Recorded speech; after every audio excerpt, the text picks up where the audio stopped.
test.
we are stuck with boxes.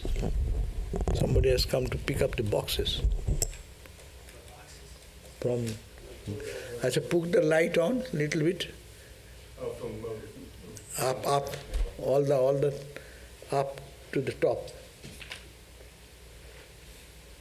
He has success, Maharaj. Right? He has success, Maharaj. Push all. Everyone, all the items given? Check. Ah, good.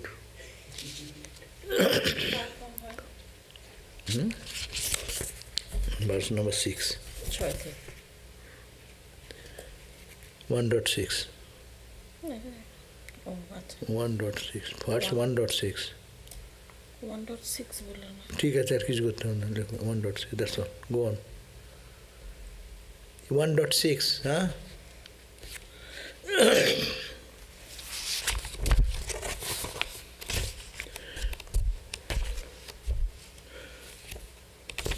Om Purnamada Purnamidam Purnat Purnamudachyate Purnasya Purnamadaya Purnamevavashishyate.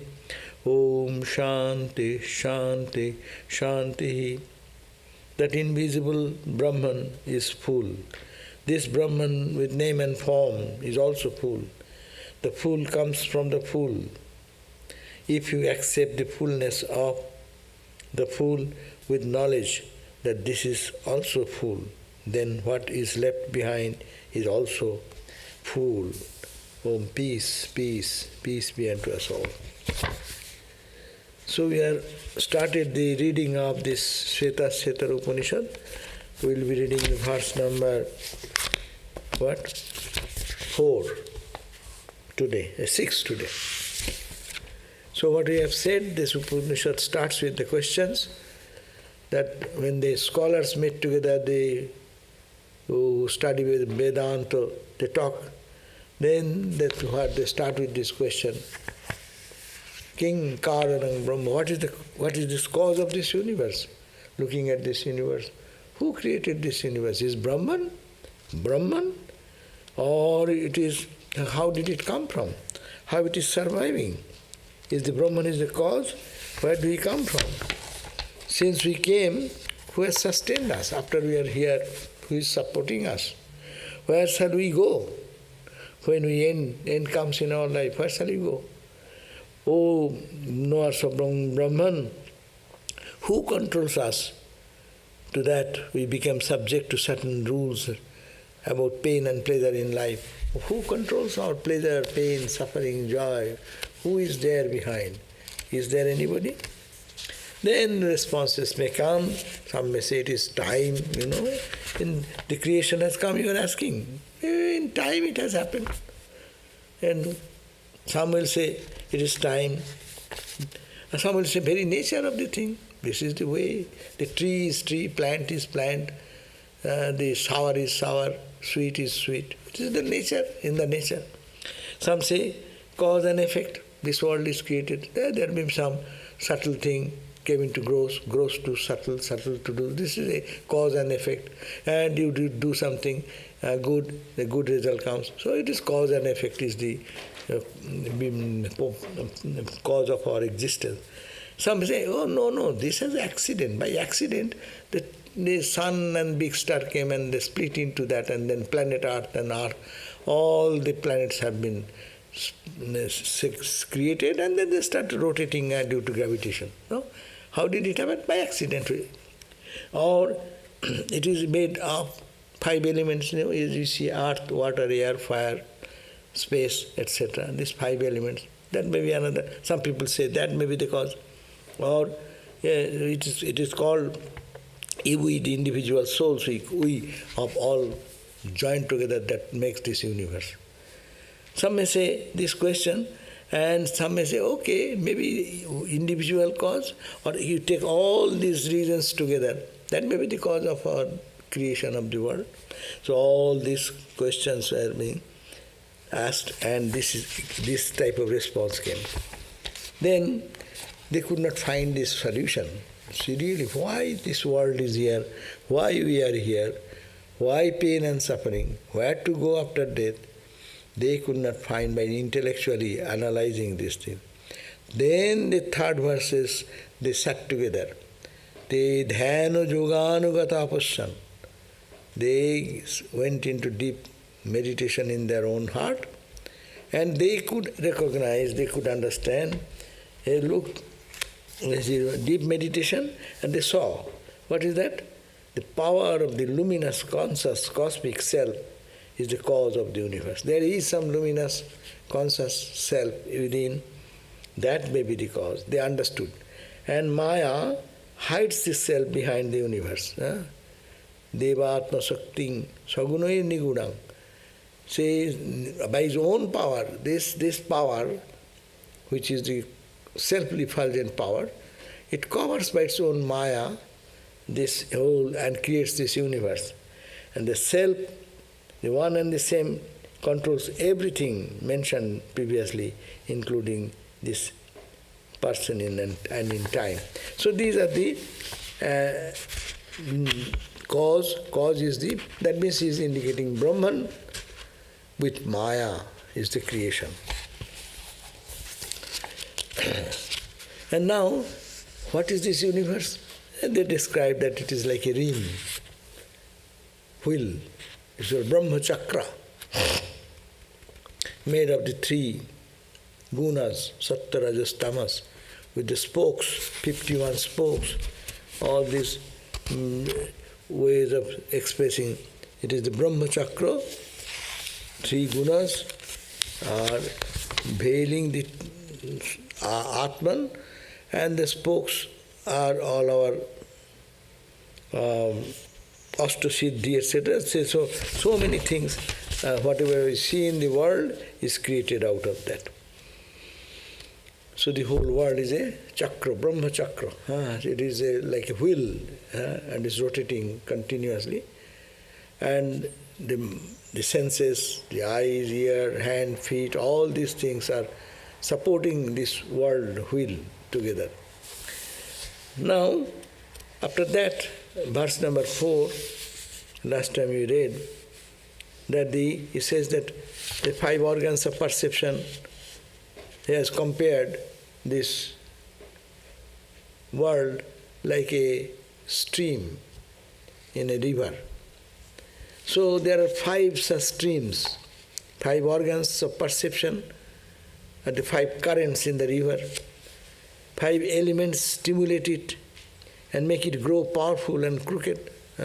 And as turbulence comes, then the five organs of action are its waves, and the mind, the source of the sense perception, is its source.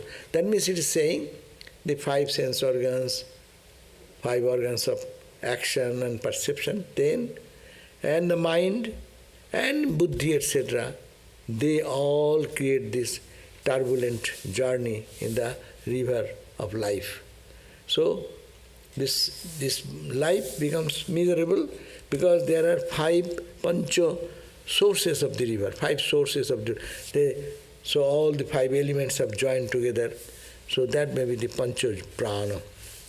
Pancha prana urmi, the waves in the river are the five vital breaths, prana, apana, this prana, apana, all these forces of the air in the body is maintaining this. So this is the, it is like wave.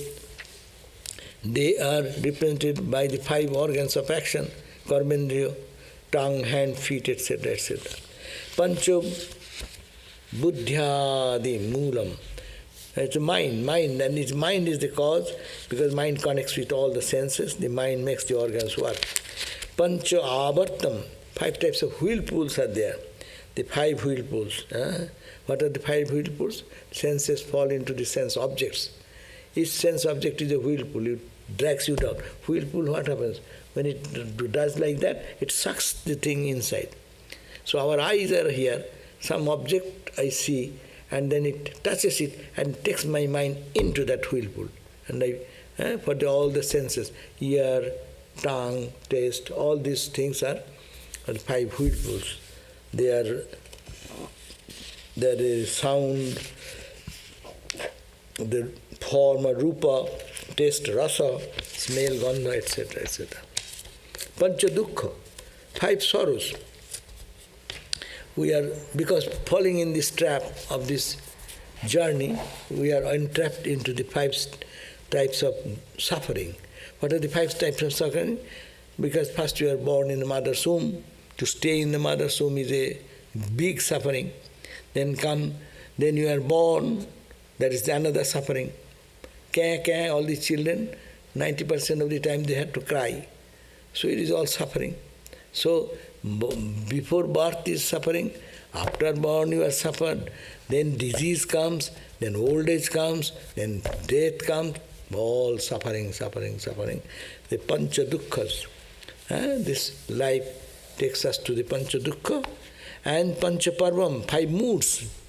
In life there are 5 moods. They are like the pancha parvam, 5 moods causing 5 bondage of ours. What is that? Ignorance is the first cause. First covers our identity. Vanity, attachment, aversion, and much preoccupation with everything outside. So these sources of all trouble is that we have many desires. So that is why all these things are happening, because we want to fulfill ourselves. We think that we are incomplete. Getting this objective, object in the world, seeing this beautiful rupa form, hearing this beautiful music concert, going for getting such good feast in some, what you call, restaurant, tongue. So, thinking that I'll be happy. That happiness is in the desire, and desire in the mind. That is creating all this cycle of birth and death. And we are getting into the whirlpool and sucked into it, and we lose ourselves. We forget. The whirlpool, it doesn't have to always be a positive, right? It can also works the same for negative, for aversion. I'm thinking it is, yeah, but that leads to attachment, aversion, and all these things. Because I love something, that is the whirlpool, and I get sucked into it, and the consequence comes. That's why I suffer. That's why pancha dukkha, 5 types of suffering we are having. But where is the suffering coming? Go to the cause, desire. So is this whirlpool referring to Maya? Yeah. Maya's play. Maya plays in hundreds of ways, thousands of ways. They have collected into 5 ideas of the 5 sense objects. That's why Shankaracharya says that, the human being is blessed with 5 sense organs. But the sense organs, if they are not correctly directed, it can kill the person. Seeing that the weakness of the moth can live long. But when there is a fire, moth becomes mad for the fire and will run and jump into it. He thinks it is good before jumping, but when he jumps into it, he is burned and dead. So that is the thing. I think it is beautiful. My eyes are attracted to that, and it jumps into it, and it gets into the whirlpool, and boom, there I die. Not only eyes, all the 5 sense organs have their corresponding objects, and when we get into that, we lose ourselves and we die there. Die means we forget that what is our identity. Who are we? We are ever free, pure soul, but we get entangled, we become slave of all those things, and the life becomes miserable. So that was the example given in the river idea. The river, the current, 5 currents are coming, and it's becoming a stream, and in that stream there are whirlpools, there are waves. So all these examples have been given to compare with our present life and this world we live in, how it is deluding us and we are forgetting our divine entity. We should not be crying, weeping, we should not have any problem in our life. We are eternally free. But because of all this, we are caught. Now, we are reading today the verse number 6.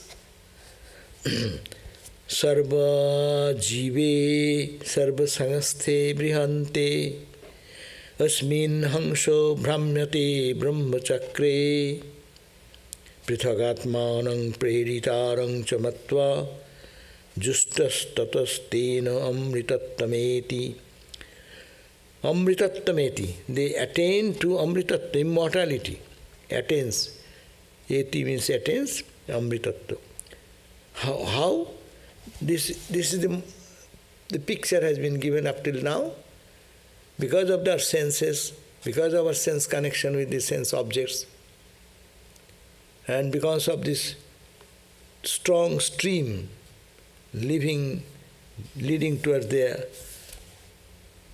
journey of life, we are caught into that trap. And we are immortal, but we have become mortal. Now, how to be immortal now? In one verse, it's giving briefly the idea.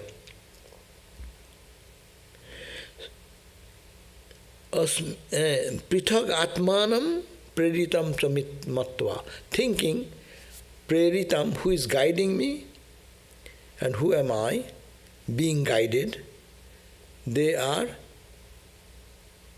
prithak.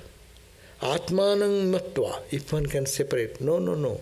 The prerita, who is the driving force behind that consciousness, is separate from this body, the senses.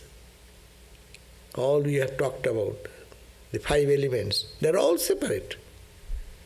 Iti matva, if one can meditate this way, analyze this way, understand this way, atmanang matva, amritattameti, then they can attain amritattam, the infinity. And also justaha, to the mercy of God. They are also indicating the grace of God. No? So, your analysis, they are prithak. Atman is different, the consciousness is different, 5 pranas are different, 5 sense objects are different. It is separate from that. Consciousness is separate from what we are identifying with ourselves. Knowing this, analyzing this deeply, and by God's grace, one attains that amritattameti.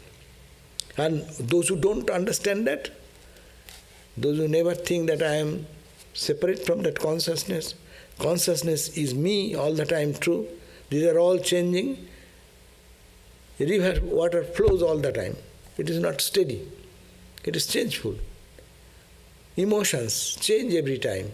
Prana, all the 5 pranas, they are all changing all the time. So these are all changeful things. I am the unchanging reality.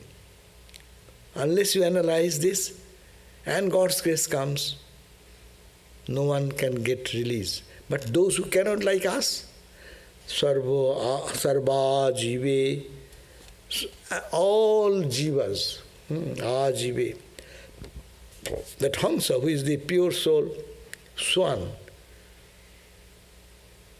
that Swan unattached. Swan is, the example is, Swan is Hamsa. Hamsa is who? Hamsa floats into the water, but no water accumulates in its body. So they live free.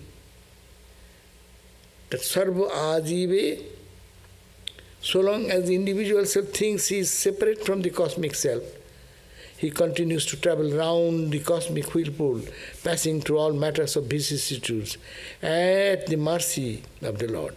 He finally gets his liberation if the Lord so pleases. That is what he feels one with the cosmic self.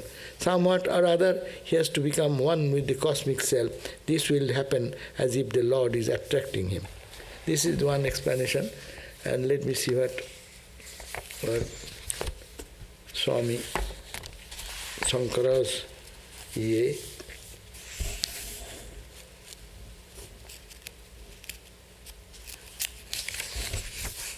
here he says, the individual soul,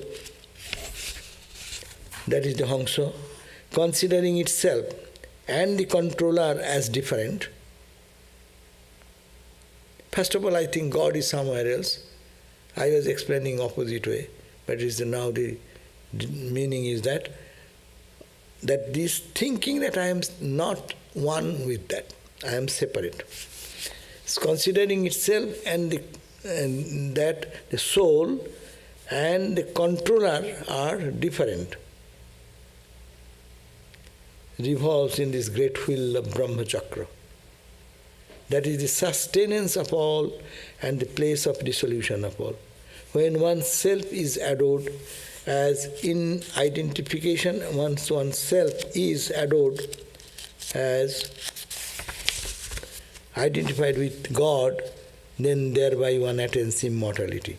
Here he is saying that because of our separateness from Brahman, that I am Atman, we forgot that idea.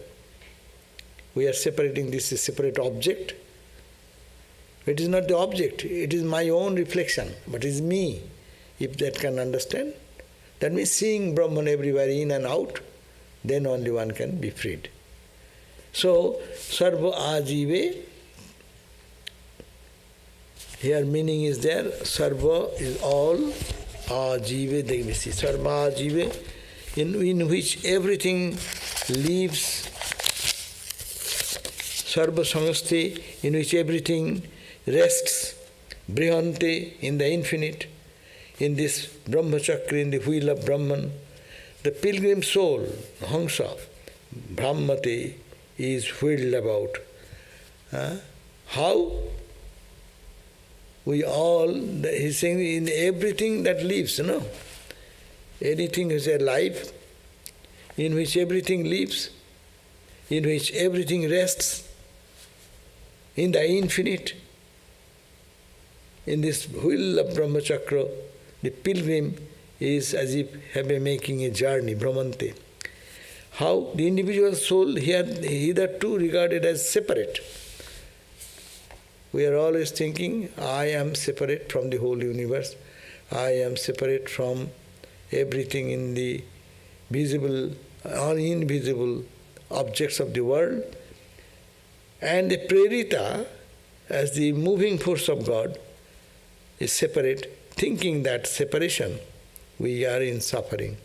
And then Justa, blessed by them, Amritattva eti, they attain to Amritattva, when moving force and blessed by him, it attains immortality. So, three translations tell us the three language, so I am reading that. Shankaracharya's idea is that the individual soul, like us, considering itself and the controller, they are different. Because of this ignorance, revolves in this great wheel of Brahman, that's the Brahma Chakra. And that is the sustenance of all. Because of the Brahma Chakra, through Maya, this whole world appears to be existing. The wheel of the sustenance of all, and the place of dissolution of all. And in that Brahman, everything dissolves. When one's self is adored as identified in this way with God, then thereby one attains immortality. And this book says, in this infinite wheel of Brahman, in which everything lives and rests, the pilgrim soul that is wheeled about, knowing the individual soul hitherto regarded as separate, to be itself the moving force. Not the knowing, what to know? That individual soul like me, us, which was regarded as separate, to be itself the moving force. When one can know that I am the fully moving force, I am the body, appearing body, but I am the soul of the body. I am the source of this existence. I am the conscious entity. I am the power behind this movement of the physical body. And blessed by him means God, it attains immortality. The wheel of Brahman, this reference here is to be the wheel described in the mantra before, the wheel of the universe. Achha. Pilgrim soul means we. Who are the pilgrim souls? The word Hangsha. Hangsha means the swan, which means swan in classical Sanskrit, is here interpreted to mean the traveler. We, the pilgrims. We are all like pilgrims. The progress of consciousness from tamas to sattva, or from the unconscious of inert substances to the superconscious of samadhi, is compared to a pilgrimage. Who is a pilgrimage? Who started not knowing who we are, not knowing what is this universe, and till it reaches the point of the superconscious experience in samadhi. This is the pilgrim.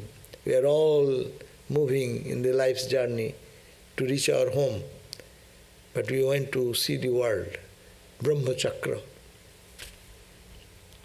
So there seems also to be a subtle reference to the similarity of the soul to a swan kept in revolving cage, fluttering about so as to escape from its confinement.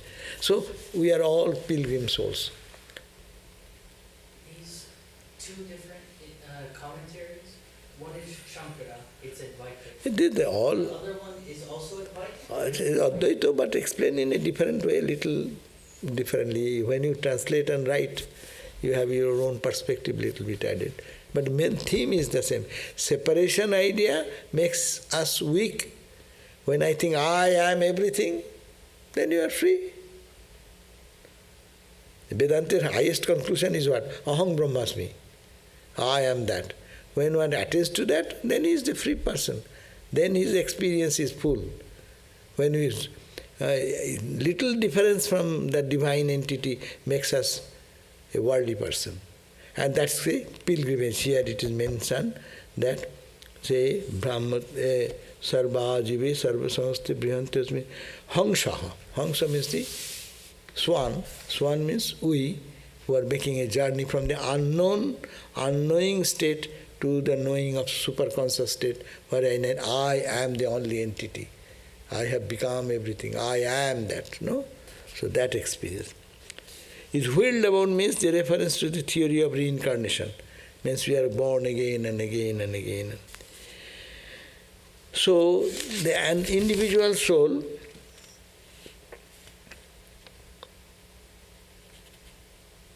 knowing the individual soul, what does it mean? It says that the line is variously interpreted by commentators of various schools of thought. You see, one word, but various schools of thought will explain it according to their philosophy. Each trying to find in it a support for his own favorite system of Vedanta. So Vedanta is not one Vedanta. Dvaita Vedanta, Vishishta Dvaita Vedanta, Advaita Vedanta, no? We always take it for granted only one Vedanta, that is Advaita Vedanta. Normally we talk about that. But says, each trying to find support from his own favorite system of Vedanta. What is the favorite? It is referred to many times in the commentary on the Vedanta Sutra. The Advaitic commentator takes the line to be connected with the previous part of the mantra and interprets it to mean thinking. Advaita Vedanta will explain in connection with other verses what we read. This verse to be explained in this way, thinking that the individual soul is different from God. According to him, this conception of the difference between the individual soul and the Supreme Soul is real cause of bondage and reincarnation. Advaita Vedanta will say, what is the real cause of bondage? That difference between individual soul and the I am separate from the divine. I am the body and my real nature is something different, so I am always separate from that. This separation, according to non-dual Vedanta, is the cause of our suffering. No, this is the Sankara stand. So I read again.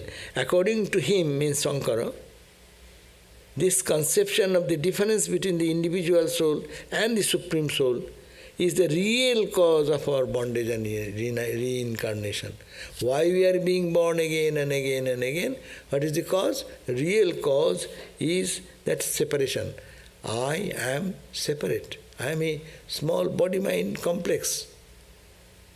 I forgot that I am really infinite. That separation has come.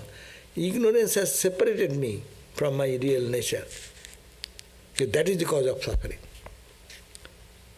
According to the Advaitic interpretation, the line has to be construed like that. Atmanam, theists, now theists take this line as related to the last line of the mantra. According to them, it means that the realization of the Atman as separate from its Lord and Master gives immortality. According to them, it means that the realization of the Atman, this small s, capital S, are separate from its Lord, the Master, gives immortality. They therefore would construct the sentence like this. Even taking this line as referring to the last line of mantra, other interprets line means knowing the individual soul to be the same as God and treated it as referring to the cause of liberation. We may attempt to reconcile these views, which are generally supposed to be in opposition, as follows. So let us understand this. What is the reconciliation of so many philosophies? What is that? The ignorant man is usually concerned only with himself and the world. To him, God, the third entity, does not exist. The intelligent man soon finds out, however, that there is some unknown power behind the universe which is guiding his destinies. The first part of the spiritual practice, therefore, is to realize the existence of this power on whom both he and the world depends. So first thing to know that what is the power behind me and the universe. At first, this realization is only intellectual. We know there is some cosmic power behind us, behind me and behind the whole universe. That is the first thing intellectually to understand. In the history of humanity, as well as in the life of individual, we find that the idea of God comes early in the picture. With maturing of intellectual powers come the real search as to the fundamental character of the power. Sadhana, spiritual practice, first begins with the idea of a separation of God from the universe, as a being with qualities entirely different from the individual world. As we know, God is sitting somewhere. He is controlling the whole universe. He is controlling my destiny. He is like a, what you will say, he is like a king or emperor sitting in the palace. He is totally different person, I am totally different person. He is controlling the whole country. He is the power behind everything. So this is the beginning of spiritual journey. So he says, this sadhana first begins where? Begins with a separation of God from the universe. God is something, she is sitting somewhere. The world is something, and we are in the world. I am created being, you are created being, the whole world, sun, moon, stars, everything created by someone sitting somewhere, the controlling power. No? We start our spiritual journey from there. Then he says, subsequently, with the analysis of the individual and the world psychologically and scientifically, the various systems of philosophy dealing with the relation between God and the individual soul and the world come into being. So now, to understand this, in next time, in future, as much one goes on analyzing and scientifically trying to understand the relationship between God and me, the individual and the world will come into being. Each system represents a stage in the progress of thought and sadhana. We are not to fight with each other. You are wrong, I am right. It says, that is Ramakrishna's idea. Spiritual sadhana starts here, that I am here, God is sitting in the heaven, controlling my destiny. He is in the whole universe. The sun, moon, stars, galaxies, everything is His creation. His power is behind it, but He is totally separate. Dualism, it starts there. And as one progresses in spiritual life, intellectual development happens, mind becomes purer. He understands that progress to the sadhana, and he understands that each system represents a stage. You think that I am a part of it, then I am that. In the major three philosophy, I am separate from God, I am part of God, I am that. That is we hear all the time these three stages. Deho buddhya tu dasosmi. Hanumanji used to say, when I feel I am the body, I am your das, servant. You are the boss. You are the Lord of the universe. You have created everything. I am nothing. I am to serve you. Deho buddhya. I am separate, totally separate. You know, servant and boss, master, they never one. Friend can be closeness, they sit together.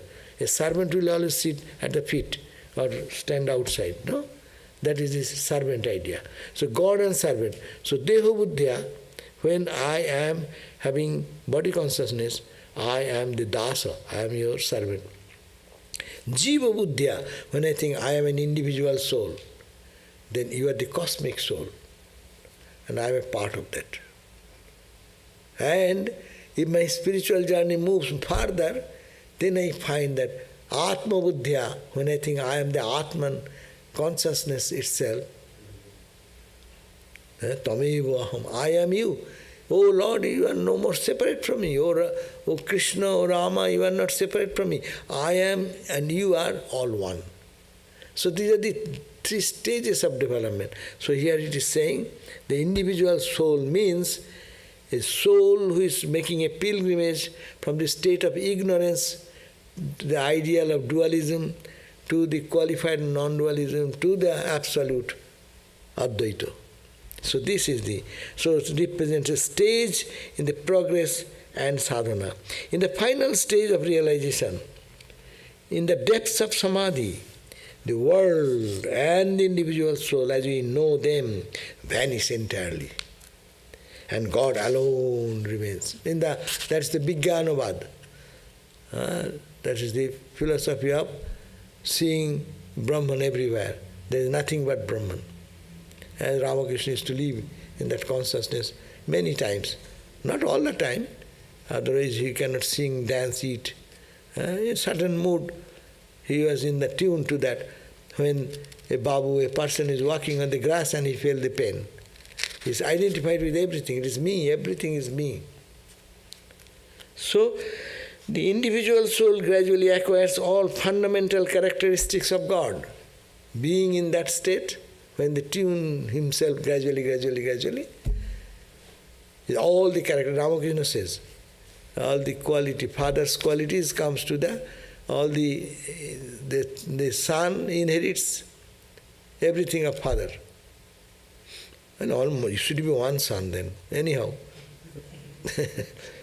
But this father is so huge, as much as you take, you are inexhaustible. No? If you connect with the high tension line, then you will never, power loss will never happen. It's a high tension line. But a small power line, if it is overloaded, a fuse will break. But in that case, it does not. So, the individual soul gradually acquires all the fundamental characteristics of God and gives up all the characteristics of the world. When you progress, what happens? Our worldly characteristics goes away. Our godly characteristics grow. And at the final stage, when God becomes absolute, you become absolute. This process of transformation of the individual soul is referred to in this line as pilgrimage hangsha.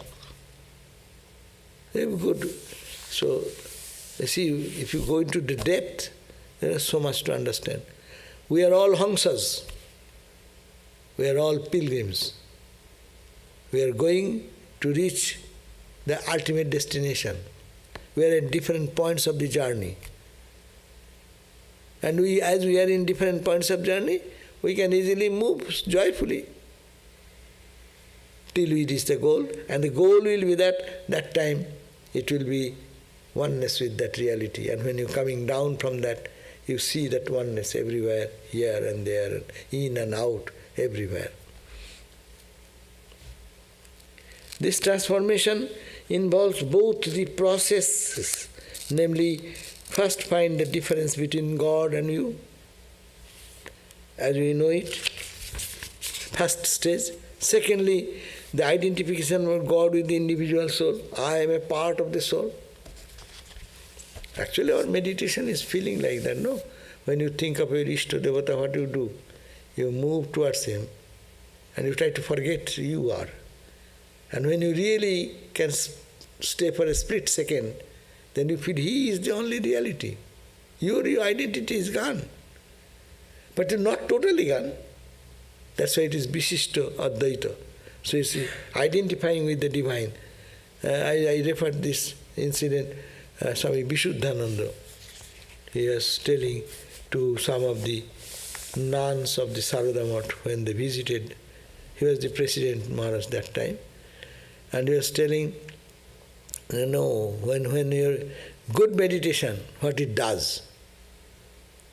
So good meditation, we do meditate every day. Good meditation is God's grace. One day it may come. It's far away. When it will happen, who knows?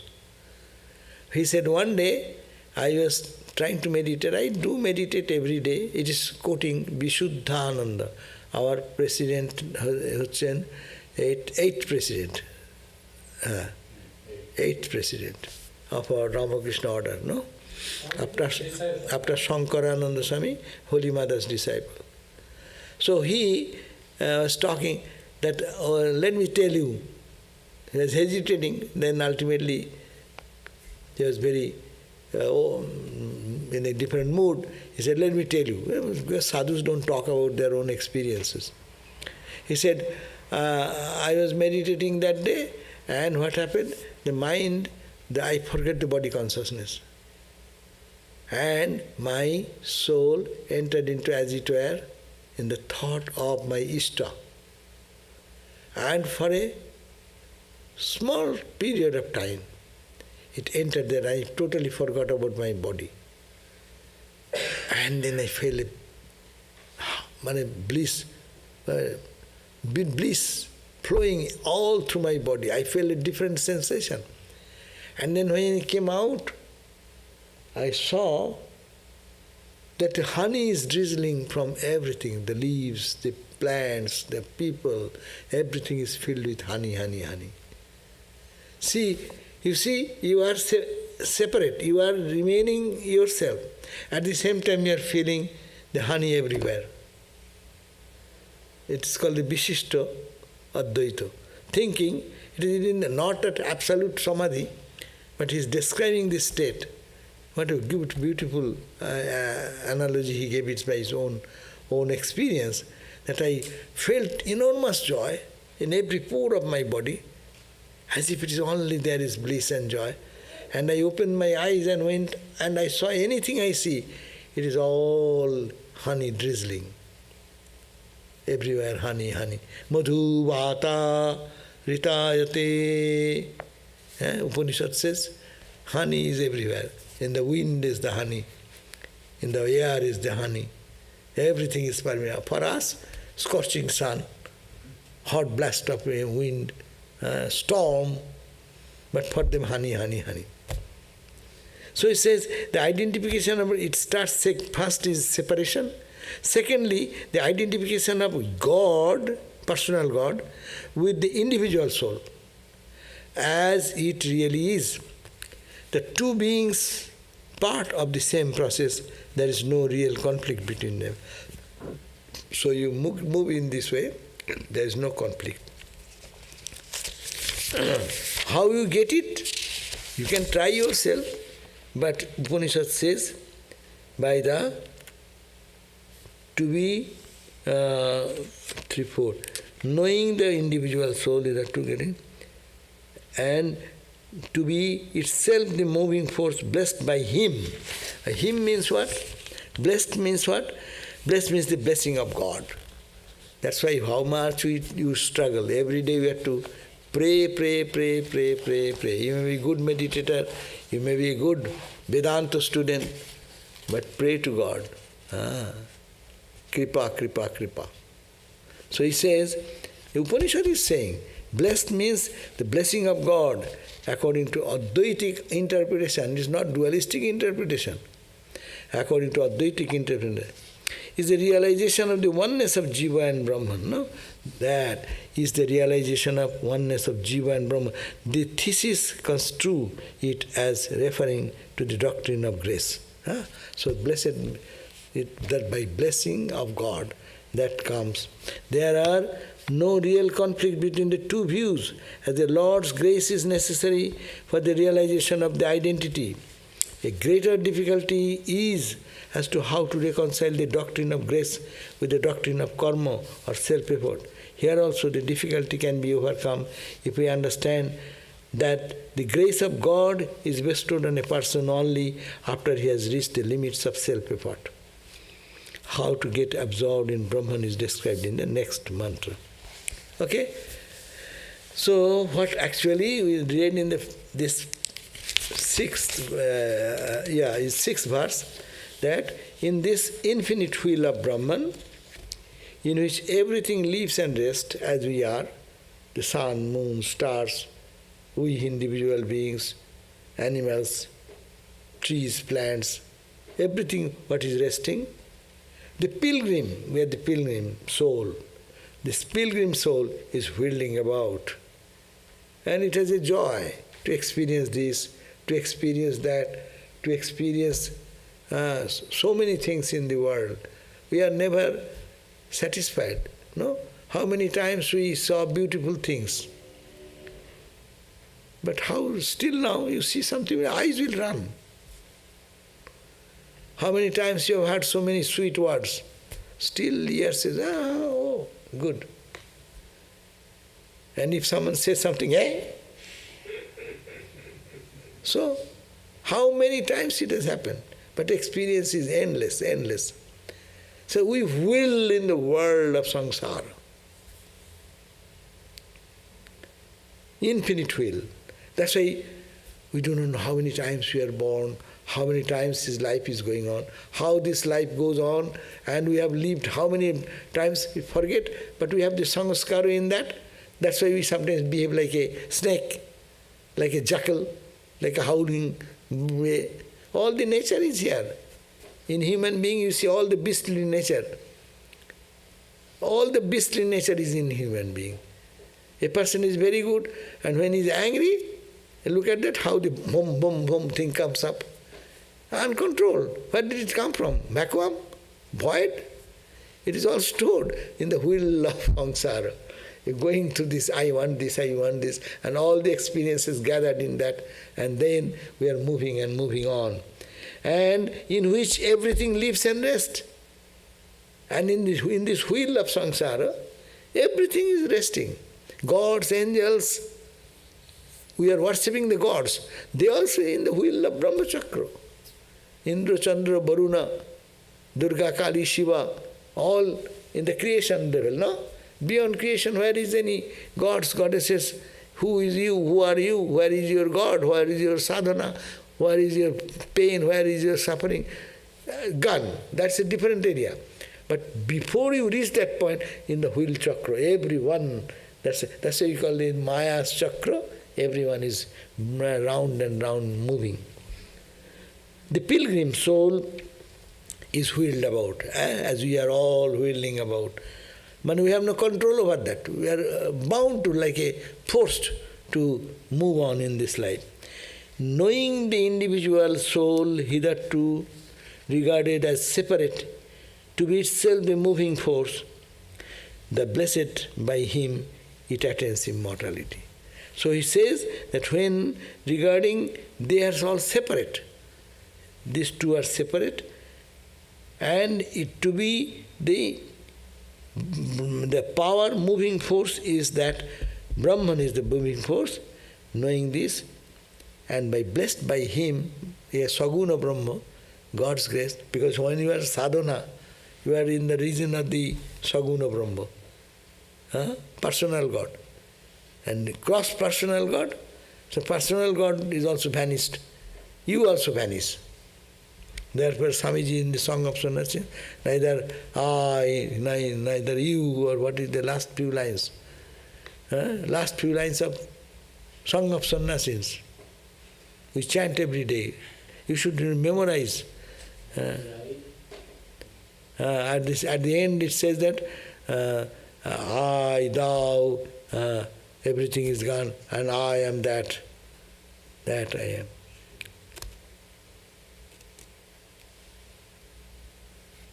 Guru naiva sisya, neither Guru, neither Sisya, neither you, neither me, everything is. Nor I, nor thou, nor God, nor man. Aye. Has all become, the all is I. All is I. See, read loudly again, read loudly.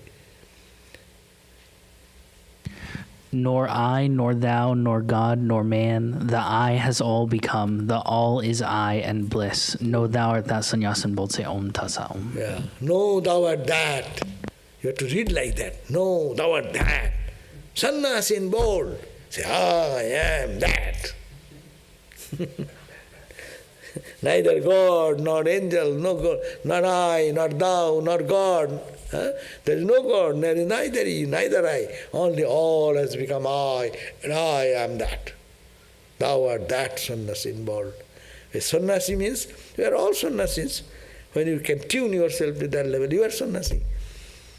Sannyasi is not on the gerua cloth, but it helps us. But main thing is to charge ourselves in that thought.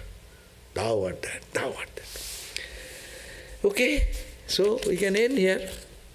One verse is enough for one day. But this is very, if we deeply study, Upanishads are really to be studied like that. It is a very serious and a spiritual text, and to be read very deeply, profoundly, and to understand it, contemplate it. That's why I call Savana, Manana, Nididhyasana. We have just what we did today, this Savana. We have heard what Upanishad said, no? Try to understand. Now we close the book, even if you have no book. I have a book at least. I occasionally try.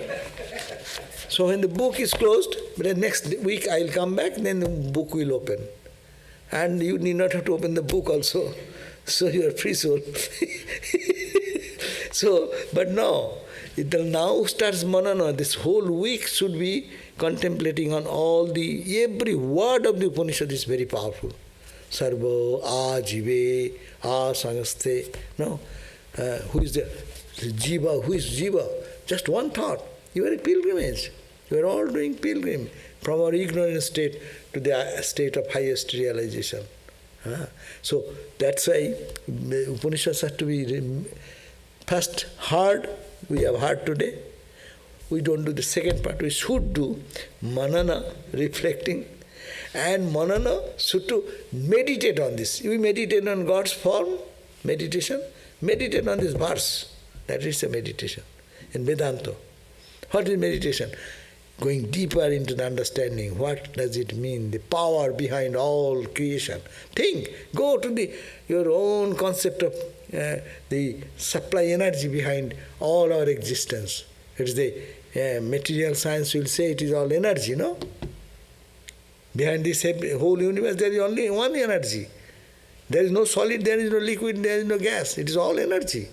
Dive deep into that consciousness when you read this one verse, that it is behind all the movement of the sun, moon, stars, down to individual me, is all one energy, cosmic energy. And stay in that cosmic energy for some time. So this is called deeper nididhyasana. And then this spiritual wealth will just manifest inside. Okay, so we end here. Om Shanti, Shanti, Shanti, Harihi Om Tat Sat, Sri Ramakrishna Arpanamastu. One important announcement, please come and bring everyone tomorrow. Our Swami from India, Swami Tago Rupa Nanda, he is the head of the Malda Center. And the Swami was there also in the Malda Center head. And also school headmaster for a long time. So that's new Swami who is now the present Swami. He is coming to stay with us for a few days. So tomorrow he will give a class at 7:30. Now, and the gospel is the topic. So who can stay and bring your friends. Otherwise they will see the empty chair like me.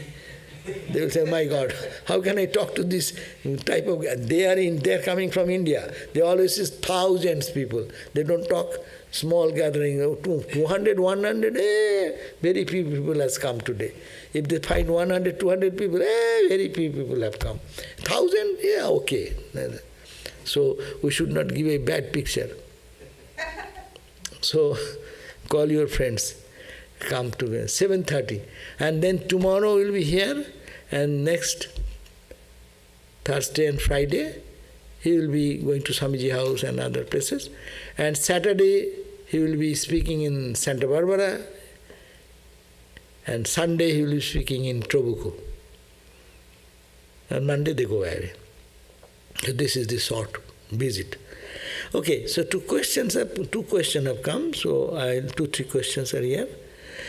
Could I please clarify, I please clarify, when I am in mother's womb, I have no desire, so why should there be suffering? Oh, we have forgotten. People say, I don't know, the psychologists also say, when we are in mother's womb, there is I have not developed so much, but it is, the baby feels suffering, there, tremendous suffering to be close. I do not know, this is description. I have forgotten how I was. No, this question is, they don't have desire in the womb. Of course they have desire. They have desire, that's why they are born. But desire not manifested. Suppose I keep my desire inside, no. I am a good guy here, sitting. That's why he's in the mother's womb. You are in the mother's womb, why? No, his question is when... There is no desire, manifested desire, it is not that question. In mother's womb itself, baby has the desire. According to baby's desire, mother feel like eating this kind of food, that kind of food, that they say. Sometimes the mother doesn't have the tendency in her own life to have certain types of food. But when she conceives, she sometimes feels that some different types of taste develop like that. That is directed by the child's desire. So you see, I think child specialists can talk more effectively. But the point is that he has no desire. No, he has desire. Or the baby have the desire. But that desire may not be manifested like us. And my desire is there, I go and eat. I am having desire of having a cup of coffee. I go and get a coffee. That type of manifestation is not there. But it is dormant, certainly there. And the body is being acquired because of the desire. So it is, so suffering will be there because there is desire. And as we get the explanation, that may be another reason. Because the mother feels one type of urge when the baby is there. Not normally, the mother never have that type of desire, but maybe because of the child. Anyhow, so you can talk to some child specialist. They can give you some good help. We can ask some child specialist. Also, babies kick. Also, on the mother's belly, babies kick. Yeah, that I heard. Yeah, when they are in the mother's womb, they kick and they play like that or move there. That means they are not comfortable.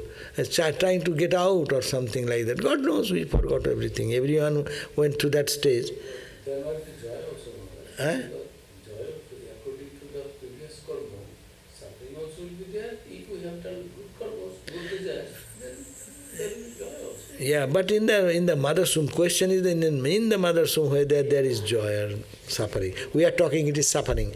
Because osti, jayate, baddhate, viparinamate, apakshyote, mrityu, 6 changes of the body, no? They are also osti. Osti means some say osti is the baby is born. Some explain osti is when in mother's womb. Is mother's womb, the baby has come. Osti. Jayate means born. Then baddhate, he is growing. Then viparinamate, then he becomes little age and declines. Then apakshyote, become old. And then one day die. There is the 6 changes. So it happens in the body of the person, according to the desire. And good, bad all come because of that. Anyhow, second question, you mentioned emotions are changeful, yet emotions are regarded as the foundation of bhakti. That emotion is changeful, that's why we have to change that emotion from which makes us disturbed in the worldly sense, it can go to God. I may be emotional. Why, Lord, you are troubling me? Why you are putting me into trouble? We can be emotional about that or feel something. That feeling can be connected with God also. And emotions are regarded as the foundation of bhakti. Yes, it is foundation. But which emotion? Same emotion can be directed towards God, and that will be give us bhakti, love.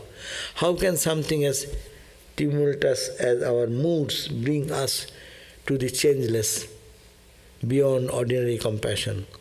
How can something as tumultuous as our moods bring us to the changeless, beyond ordinary comprehension? I do not know, getting the question.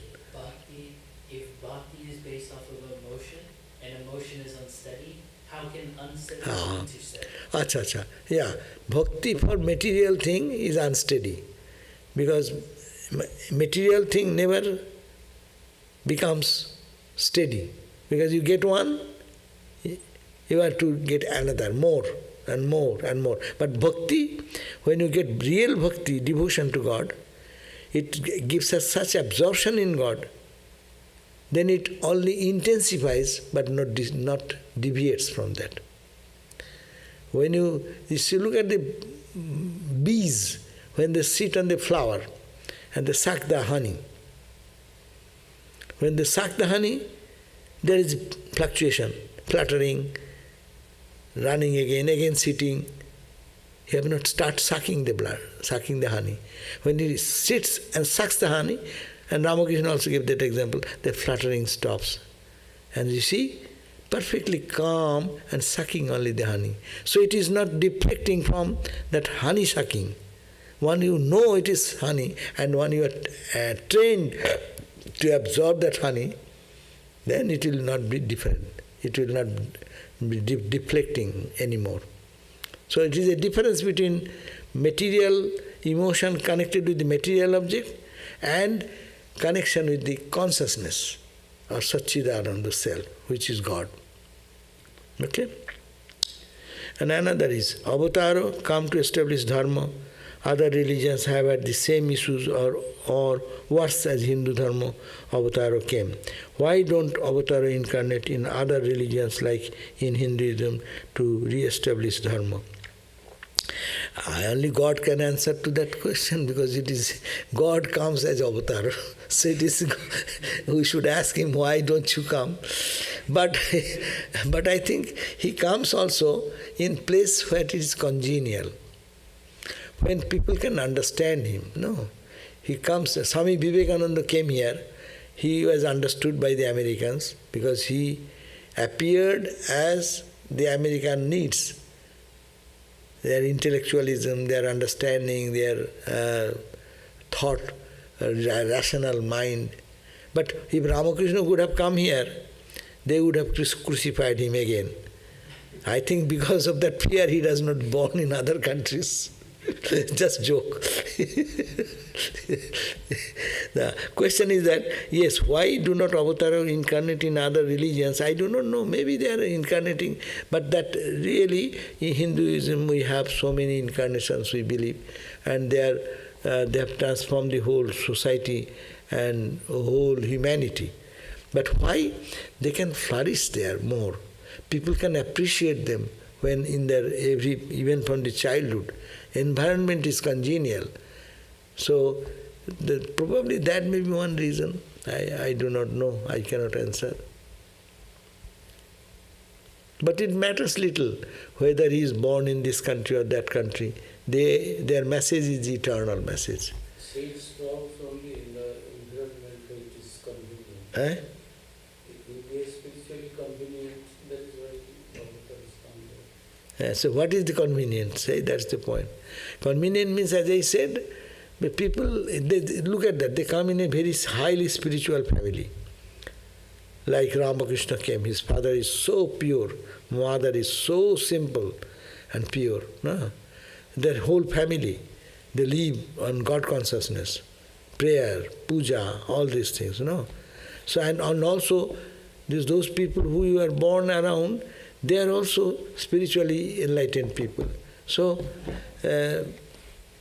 and you should have a, if I go, when given an example, if someone says that I want to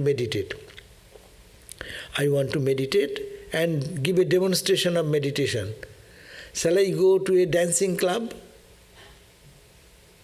Yeah, that's also place. And can I start meditating myself or give someone any help to my... But if you go, contrary to that, you think that you have gone to a isolated forest, end of the forest, very calm and serene atmosphere and the pure atmosphere. Then you go and sit, your mind will be helping you to meditate. So I think that environment is the major question, as I understand. Another question, how to do what I decide to do. I decide to practice spiritual practice, but when that time comes, I procrastinate. How do I overcome this? Yeah, that is our Maya's play. You have to recognize whenever it is saying, okay, I will do it after 1 hour. Well, no, this procrastination is not good. Sit now. No, I cannot do too much. 5 minutes, do 5 minutes. 10 minutes, do 10 minutes, you will have to do. After that, okay, I am restless, okay, now I release you. Tomorrow, 15 minutes. Day after tomorrow, 20 minutes. Like that we have to pursue it. Everything needs some rigorous persuasion. For anything, for any job. You send a letter to government for some approval. You inquire, hey, what happened? Applying for a job. Hey, whatever happened? You are applying for some government loan or anything. So, bank loan. You persuade. So, we will also have to persuade for spiritual life. It is natural. The tamas tendency is in us. No? Everyone have to understand. We have tamas, rajas, sattva. But tamas tendency is with all of us, sometimes it drags us. And we don't find joy. That's why mind does not want to go there. But mind immediately finds joy in some other thing where I am very comfortable. So we'll have to think how we can make this joyful. Spiritual life may be made joyful by singing bhajan. Before you want to meditate, you start, just pray intensely with tearful eyes. You sing a song, chant some mantras, wave some incense, create the mood that I am now here. No phone. We have such a bad habit, every second to watch the phone. Throw away the phone. This is the time I have no connection with the world. Be bold. Hold on to that. And then state, I am for God now. So let us have some strong desire to hold on and a persuasion with our own mind. And then mind will gradually, mind will be cooperating. If he finds little joy in it, he will do that. Okay? Thank you all for joining online as also here in person. So tomorrow again, please come for Swami Tagore Upananda speech on, he will be speaking here on the Gospel of Ramakrishna tomorrow at 7:30 p.m. Om Shanti Shanti Shanti Harihi Om Tat Sat Sri Ramakrishna Arpanamastu.